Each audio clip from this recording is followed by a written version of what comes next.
ఇప్పుడు రాహుల్ గాంధీ గారు మాటలేమో కోటలు దాటుతున్నాయి, కానీ పనులేమో గడప దాటుతలేవు. అంటే ఆయన ఎట్లుందంటే నాలెడ్జ్ ఫుల్ ప్రాక్టికల్ నీళ్ళు అన్నట్టు ఉంది ఆయన పరిస్థితి. ఎక్కడ కూడా ఆయన ప్రస్తావించలేదు. పార్లమెంట్ సెషన్ నడిస్తే ఫారెన్ టూర్ పెట్టుకుంటూ, కనీసం ఒక ప్రైవేట్ బిల్లు లేదు. ప్రియాంక గాంధీ గారు అక్కడనే ఉంటారు, మల్లికార్జున ఖర్గే గారు అక్కడనే ఉంటారు, వీళ్ళ పార్టీకి సంబంధించిన 100 మంది ఎంపీలు ఉంటారు, కానీ ఎవరు కూడా మాట్లాడలేదు కదా. అంటే వీరి యొక్క దొంగతనం డొల్లతనం బయటపడి అడగాల్సిన కాంగ్రెస్ ఏం అడుగుతలేదు, చేయాల్సిన బీజేపీ ఏమో చేస్తలేదు. ఇక్కడ అదే బీజేపీ బీఆర్ఎస్ రెండు కూడా ఖచ్చితంగా కాంగ్రెస్ పార్టీని డిమాండ్ చేస్తున్న బీసీలకు 42% ఇవ్వాలని రాష్ట్రంలో మాట్లాడుతూ ఉన్నారు కదా. అవును, ఇప్పుడు రాష్ట్రంలో వీళ్ళు మాట్లాడేది వాస్తవమే. ఎందుకంటే వీళ్ళు ప్రత్యామ్నాయమే ప్రయత్నమే లేదు కదా కాంగ్రెస్ ఉంది.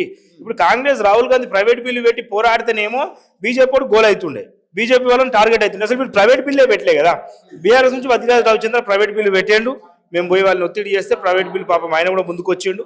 వాళ్ళు వచ్చి బీఆర్ఎస్ ప్రైవేట్ బిల్లు పెట్టి నా బిల్లు ముందుకు తీసుకురాలే కదా. వదిరాజు రవిచంద్ర గారు పెట్టారు అఫీషియల్ గా ప్రైవేట్ బిల్లు పెడితే వాళ్ళు సపోర్ట్ చేయలేదు, అది ముందుకు రాలేదు. ఎందుకంటే వాళ్ళకున్న సంఖ్యనే 4 ఎంపీలు వేయాలి. కానీ ఇక్కడ 100 మంది, ఇక్కడ వీళ్ళ కూటమితో 243 మంది ఉన్నారు కదా. అంటే వీరి యొక్క చిత్తశుద్ధి లేని విధంగా రేవంత్ రెడ్డి గారు ఫస్ట్ రాష్ట్రం రాజీనామా చేయాలి, దమ్ముంటే మళ్ళీ ఎలక్షన్ పోవాలి. బీసీలు మీ సంగతి చెప్తారు. ఎందుకంటే మీరు 42% స్థానిక సంస్థల ఎలక్షన్తో లేదు. నేను గతంలో మనం ఒకటి ఇప్పుడు కూడా చెప్తున్నా, మీరు ఇచ్చినా ఇవ్వకున్న స్థానిక సంస్థల్లో గతంలో 52% ఉన్నాం, ఇప్పుడు 52% ఉంటాం మేము. కానీ మా ఒక్క బాధ ఏంటంటే విద్యా ఉద్యోగాలలో ఏ విధంగా ఇస్తావు. మహేష్ కుమార్ గౌడ్ గారు మాట్లాడుతూ మేము పార్టీ పరంగా ఏడిచ్చినావు, పార్టీ పరంగా సరే పార్టీ పరంగా విద్యా నోటిఫికేషన్లో ఉద్యోగ నోటిఫికేషన్లో ఎట్లు ఇస్తావు మాకు, అదేవిధంగా విద్యా అడ్మిషన్లలో మా పిల్లలకి ఎట్లు ఇస్తావు. అంటే మా సోదరులైన ఎస్సీ ఎస్టీలకేమో జమాత్ ప్రకారం ఉన్నాయి, అదేవిధంగా ఫార్వర్డ్ క్యాస్ట్ లో ఉన్న పేదలకేమో తెలంగాణ రాష్ట్రంలో 2% ఎకనామిక్ రిజర్వేషన్ ఉన్నాయి.